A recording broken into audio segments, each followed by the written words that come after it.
नमस्ते। मैं कृषि भूषण संजीव गणपतराव माने हेड पोस्ट अष्टा तहसील वाळवा डिस्ट्रिक्ट सांगली महाराष्ट्र से हूँ। हम कल तक देख रहे थे कि गन्ने का उत्पादन अच्छा आने के लिए क्या क्या करना जरूरी है, इसके बारे में चर्चा कर रहे हैं। कल हमने केमिकल फर्टिलाइजर की मात्रा, कितनी मात्रा कौन से टाइम पे कैसे कैसे देनी है, इसके बारे में चर्चा कर रहे हैं कल से। कल तक हमने चार डोज कैसे देने हैं इसके बारे में देखा। पहला जो होता है उसको बेसल डोज हम बोलते हैं, जो गन्ने के बीज नाली में या फरो में लगाने से पहले फरो में डालकर नाली में केमिकल फर्टिलाइजर डालकर मिट्टी में मिक्स किया जाता है। बाद में सीड ट्रीटमेंट करके गन्ने के टुकड़े लगाए जाते हैं, इसको बोलते हैं बेसल डोज। इसमें 2 बैग डीएपी, 1.5 बैग पोटेश लेना है 75 केजी। चिलेशन फॉर्म में माइक्रो न्यूट्रिएंट लेने हैं या माइक्रो न्यूट्रिएंट थोड़ा सा सेंद्रीय खाद में मिक्स करके रखकर फिर डालना है। सल्फर डालना जरूरी होता है 15 केजी और मैग्नीशियम सल्फेट 25 केजी डालना है। दूसरा आता है 20-25 दिन के बाद एक बैग नाइट्रोजन देना होता है, यूरिया देना होता है। उसकी जरूरत शुरुआत होती है तब से 40-45 दिन में 2 बैग यूरिया के देने होते हैं, क्योंकि उस टाइम पे उसको बहुत ज्यादा जरूरत नाइट्रोजन की होती है। 65th डे 65वें दिन यूरिया, डीएपी, पोटैश एक बैग देने हैं। वो क्रो बार से देने हैं या गन्ने के एक बगल में एक खड्डा निकालकर उसमें डालना है। तो क्यों डालना है वो कल हमने चर्चा की। अभी जो आता है वो 5वां डोज आता है, जिसको हम बोलते हैं कि अर्थिंग अप के टाइम पे देने वाला खाद की मात्रा। अर्थिंग अप टर्म यानी मिट्टी चढ़ाने की बात जब आती है, उस टाइम पे जो हम केमिकल फर्टिलाइजर देते हैं, उस टाइम का फर्टिलाइजर डोज क्या क्या होना चाहिए। करीबन 3 महीने से लेकर 4-4.5 महीने तक हम मिट्टी चढ़ाते हैं पूरा, या पावर टिलर से चढ़ाते हैं या कोबोटो जैसा 4 व्हीलर ट्रैक्टर होता है उससे चढ़ाते हैं, छोटा वाला से। कई जगह बैल से भी किया जाता है, मिट्टी चढ़ानी होती है, अर्थिंग बोलते हैं उसको। इस टाइम पे और एक बार सेंद्रीय खाद देना बहुत बहुत जरूरी होता है। सेंद्रीय खाद यानी थोड़ा बहुत गोबर का खाद या वर्मी कंपोस्ट, या सबसे अच्छा होता है कॉन्सेंट्रेटेड ऑर्गेनिक मैन्योर यानी केक का मिश्रण देना। जैसे कि कैस्टर केक होता है, नीम का केक होता है, 200-400 किलो वो देंगे तो बहुत ही बढ़िया काम करता है। ऐसे कुछ ना कुछ तो सेंद्रीय खाद एक बार ना आगे डालना है। उसके बाद केमिकल फर्टिलाइजर्स डालने हैं। इसमें आता है urea 2 bag, di ammonium phosphate 2 bag, potash 2 bag. इसके बाद आता है चिलेटेड फॉर्म में बनाया गया micro nutrient 15 KG, 15 KG, sulphur 15 KG और मैग्नीशियम सल्फेट 25 केजी। इतनी मात्रा मिक्स करके सरी में डालना है। इसके साथ थोड़ा सा हम ह्यूमिक एसिड भी डाल सकते हैं। अभी सिलिकॉन की मात्रा बहुत कम पड़ रही है, तो 1 या 2 बैग तक सिलिकॉन भी इसके साथ में हम डाल सकते हैं। ये सब डालकर मिट्टी में मिक्स करना है और फिर मिट्टी चढ़ानी है, अर्थिंग अप पूरा करना है। ये बहुत बड़ा डोज होता है, ये देना बहुत बहुत जरूरी होता है। इसके बाद ज्यादातर हम केमिकल फर्टिलाइजर यूज नहीं कर सकते। इसके बाद केमिकल फर्टिलाइजर देना ठीक नहीं है या दे ही नहीं सकते, ऐसे विद्यापीठ से या कृषि विद्यापीठ बोलते हैं। तो ये डोज पूरा का पूरा देना बहुत जरूरी होता है। इसके बाद आता है एक 2 महत्वपूर्ण बातें हैं। प्लांटेशन के बाद 8 या 10 दिन में एक बार, और अर्थिंग अप करने के बाद 10वें या 10-12 दिन में एक बार बैक्टीरिया जमीन में देने बहुत बहुत जरूरी होते हैं। Azotobacter 1 litre, phosphorus solubilising bacteria 1 litre, potash mobilising bacteria 1 litre, ये तीनों इकट्ठा करके 200 लीटर पानी में मिक्स करके या तो ड्रेंचिंग करिए या पानी के साथ छोड़ दीजिए, ड्रिप हो तो ड्रिप से छोड़िए। ये 2 बार करना है, एक प्लांटेशन के बाद 8-10 दिन में एक बार, और दूसरी बार होता है अर्थिंग अप करने के बाद 8 या 10 दिन में। ऐसे 2 बार तो कम से कम बैक्टीरिया जमीन में छोड़नी जरूरी होती है।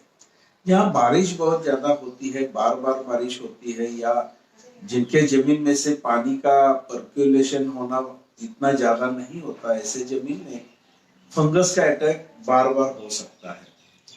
तो इसके लिए शुरुआत में एक बार और अर्थिंग अप में एक बार ट्राइकोडर्मा, ये जो फंजीसाइड होता है वो देना बहुत जरूरी होता है। 1-1 किलो ट्राइकोडर्मा जमीन में देना बहुत जरूरी है। इसके बाद अभी जब 100-110 दिन का शुगर करना होता है, पारा हम चलाते हैं, तो इसके बाद आता है कैल्शियम की कमतरता, उसको बहुत दिखाई देनी शुरुआत होती है। कैल्शियम की कमी दिखना ही शुरू हो जाती है। 90 दिन से लेकर 140 दिन में कैल्शियम की मात्रा बहुत कम होती है शुगर केन में, उसको बहुत ज्यादा कैल्शियम चाहिए होता है। बीच में हम कैल्शियम दे नहीं सकते, क्योंकि कैल्शियम कौन से भी दूसरे खाद में मिक्स करके हम दे नहीं सकते, ये इसको अलग से देना होता है।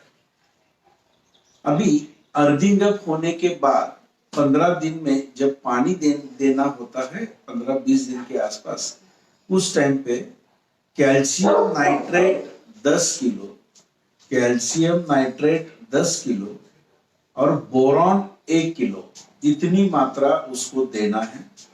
Calcium nitrate 10 kilo, boron 1 kilo, इतनी मात्रा मिक्स करिए, या तो 200 लीटर पानी में मिक्स करके ड्रेंचिंग करिए। जमीन में जब ये रहता है, नमी रहती है, तो उसमें ड्रेंचिंग करिए। जिसके पास ड्रिप है तो ये ड्रिप से दे सकते हैं। पहले दिन कैल्शियम नाइट्रेट 10 किलो दीजिए और दूसरे दिन बोरॉन दीजिए, या 200 लीटर पानी में मिक्स करके बैरल या ड्रम में मिक्स कर कर रखिए।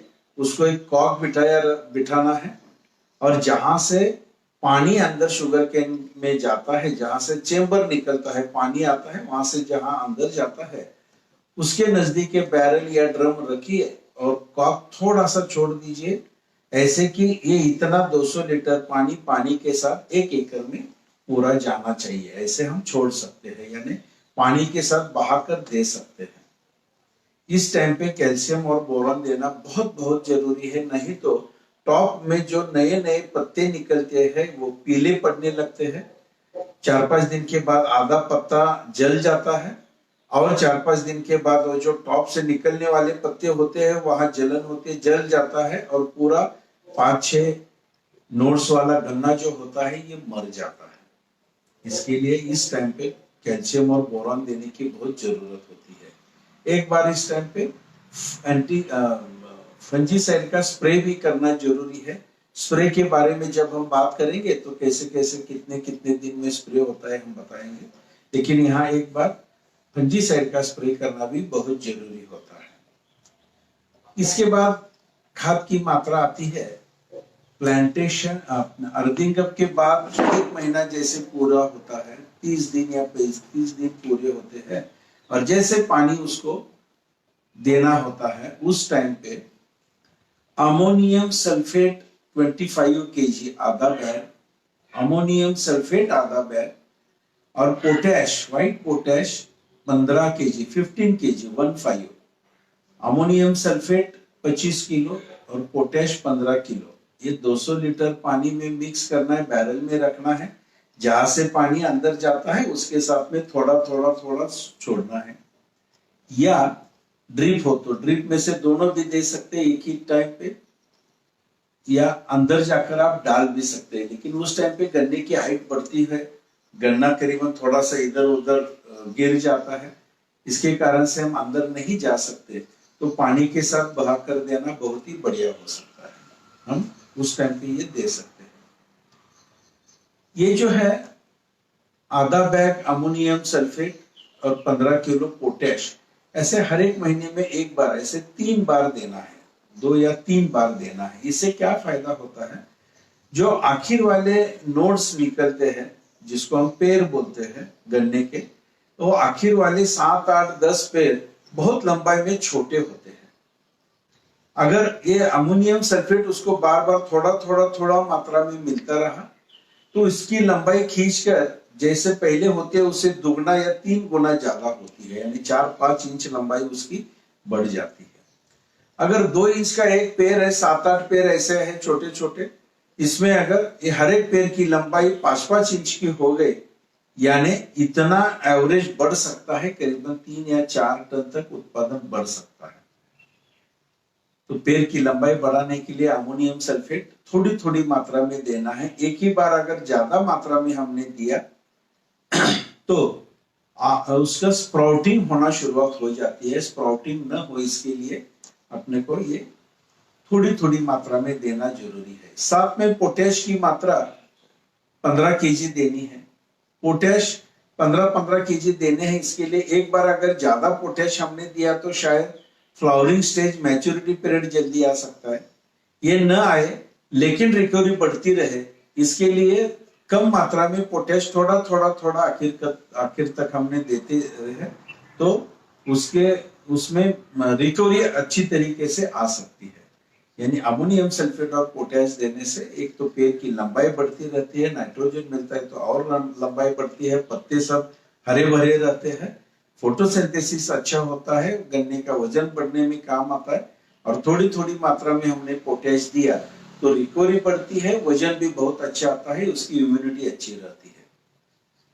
कैल्शियम नाइट्रेट जो हमने अर्थिंग कप के बाद 15 दिन में एक बार 10 किलो कैल्शियम नाइट्रेट और 1 किलो बोरान दिया था, वैसे हर एक महीने में आगे जाकर एक 2-3 महीने तक हर महीने में या हर 15-20 दिन में एक बार 3 से 5 किलो कैल्शियम नाइट्रेट पानी के साथ छोड़ दीजिए। जब आप पानी अंदर देते हैं तो उसके साथ में 4-5 किलो या 6-7 किलो कैल्शियम नाइट्रेट छोड़ना है, पानी में मिक्स करके देना है। एक ही ध्यान रखना है, कैल्शियम नाइट्रेट अमोनियम सल्फेट और पोटेश के साथ नहीं मिक्स करके देना है, उसको अलग से देना पड़ता है। बोरान जो होता है वो एक ही बार देना है, बाद में बार बार बोरान देने की जरूरत नहीं होती है। इस तरीके से फर्टिगेशन शेड्यूल अगर हमने किया तो गन्ने का उत्पादन बहुत ही अच्छा आता है। सिर्फ शेड्यूल ऐसे किया ऐसे नहीं है, कितना दिया देना है ये भी नहीं है, इसमें गन्ने के एज के हिसाब से कौन से एज में उसको कौन सा खाद ज्यादा चाहिए, कौन सा खाद कम देना चाहिए, इसके हिसाब से ये सब एक शेड्यूल बनाकर रखा है। बेसल डोज 20वें दिन दूसरी मात्रा, 45 दिन में तीसरी मात्रा, 65th डे चौथी मात्रा, अर्थिंग कप के टाइम में 5वीं मात्रा, अर्थिंग कप के बाद 15 दिन में एक बार कैल्शियम नाइट्रेट और आगे जाकर 3 महीने हर एक महीने में एक बार अमोनियम सल्फेट पोटेश एक महीने और बीच में कैल्शियम नाइट्रेट देना है। 2 बार बैक्टीरिया देने हैं, प्लांटेशन के बाद एक बार और अर्थिंग कप के बाद एक बार। Azotobacter 1 litre, phosphorus solubilising bacteria 1 litre, potash mobilising bacteria 1 litre और साथ में ट्राइकोडर्मा 1 किलो। ऐसे इतने बैक्टीरिया भी जमीन में छोड़ने बहुत जरूरी होते हैं। ये जो केमिकल फर्टिलाइजर की मात्रा है, कौन से टाइम में कितनी देनी है, ये मैंने सब बताया। ये मात्रा तय कर सकते हैं, या तो इसका टारगेटेड यील्ड इक्वेशन की एक इक्वेशन मिलता है, उसमें उसके हेल्प से हम ये मात्रा निकाल सकते हैं, या दूसरा जो होता है कि पर टन शुगर केन तैयार होने में कितनी नाइट्रोजन लगती है, कितना फास्फोरस लगता है और कितना पोटेश लगता है, इसके हिसाब से 100 टन के लिए कितना नाइट्रोजन चाहिए, कितना फास्फोरस चाहिए, कितना पोटेश चाहिए, इसकी मात्रा हम निकाल सकते हैं। और इसमें से वेस्ट कितने जाने वाला है वो ऐड करके हम ये मात्रा ऐसे हिस्सा करके हम देते हैं। उसके हिसाब से ये सब फर्टिगेशन शेड्यूल होता रहता है। फ्रेंड्स, अभी तक जो हमने देखा कि सॉइल की फर्टिलिटी अच्छी होनी चाहिए, उसके बाद प्लांटेशन मेथड ठीक तरीके से होना चाहिए और उसके बाद आता है फर्टिगेशन कैसे करना चाहिए। फर्टिगेशन भी एक बहुत ही महत्वपूर्ण बात है जिसके बारे में अपने को ध्यान देकर ये सब करना है।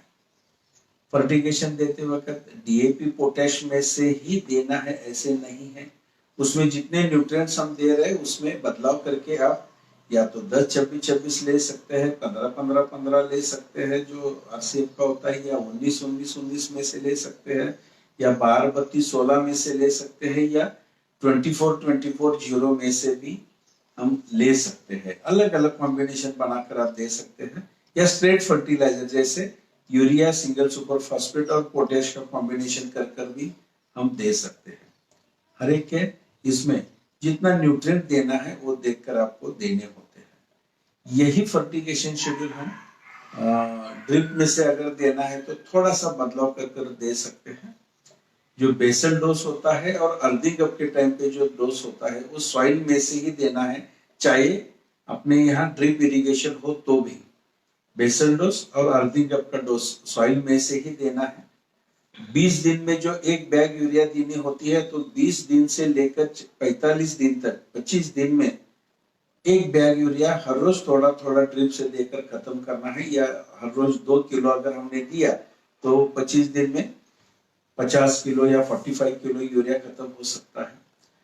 46 डे से लेकर 65 डे तक 20 दिन में हर रोज 5 किलो अगर यूरिया हमने दिया या 4 किलो यूरिया हमने दिया तो करीबन 85, 90, 95 या 100 केजी यूरिया खत्म होता है।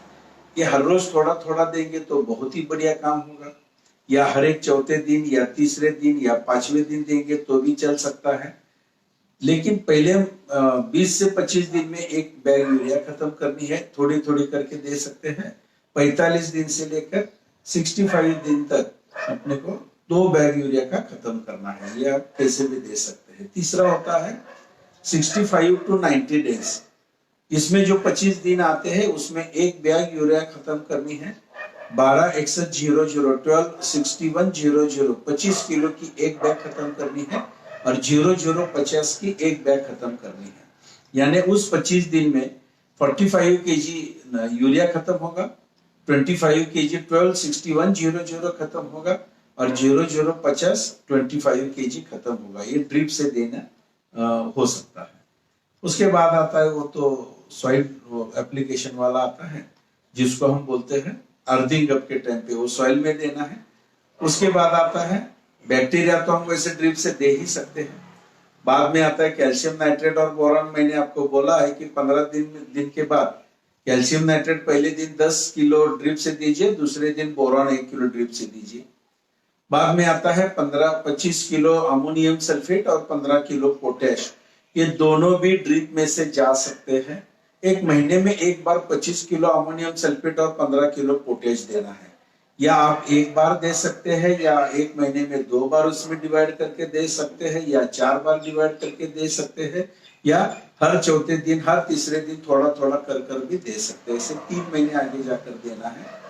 बीच बीच में कैल्शियम नाइट्रेट 3 से 5 किलो अपने को देना है। ये देते वक्त ड्रिप से दे सकते हैं, कैल्शियम नाइट्रेट ड्रिप से जाता है। दूसरा कौन सा भी फर्टिलाइजर इसमें उस टाइम पे मिक्स करना नहीं होता है। ऐसे फर्टिगेशन का शेड्यूल है। जो भी कोई आपके लिए सवाल होता है तो आप मुझे पूछ सकते हैं, मैं उसका जितना सही जवाब है वो मैं आपको दे सकता हूँ। फर्टिलाइजर शेड्यूल बनाकर भी आपको मैं दे सकता हूँ। कल अपने को देखना है कि इसके साथ साथ स्प्रेइंग शेड्यूल कैसे बनाना है, स्प्रेज कैसे करने हैं, स्प्रे करने से उत्पादन में बढ़ोतरी कैसे आती है ये देखना है। और उसके बाद आता है वाटर मैनेजमेंट और लास्ट में आता है क्रॉप प्रोटेक्शन। ऐसे इतने सब्जेक्ट हम अभी देखने बाकी हैं। आज के लिए इतना काफी है। फर्टिलाइजर का आपको समझ में आया ऐसे मैं समझता हूँ। कुछ प्रश्नों को पूछ सकते हैं। नमस्कार।